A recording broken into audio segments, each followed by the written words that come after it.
Julian, Buraday! Teka lang, kailangan natin hanapin kung sino man nagbigay ng mga brilyante natin! Oo nga, Betty Buraday. Oo nga, Betty. Pero paano natin hahanapin? At saka kung sino? Saan tayo pupunta? Hindi natin alam, Buraday at Betty, kung sino nagbibigay sa atin ng brilyante. Ang ganda-ganda naman ng brilyante ko. Diba, ang ganda? Oo nga, sayang naman kung di natin matutuntun kung sino nagbigay. Betty, anong isip mo?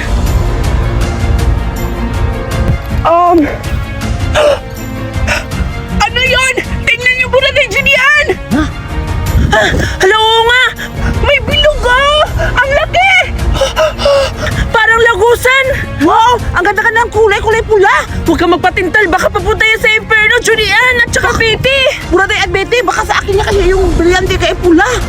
Nakakatakot! Sino ang una papasok? Ako nilang mauna! Kailangan kong hanapin kung sino man nagbigay ng mga brilyante! Sure ka ba dyan, Betty? Baka Buraday. mapahamak ka! Buraday, punta na lang natin baka nandun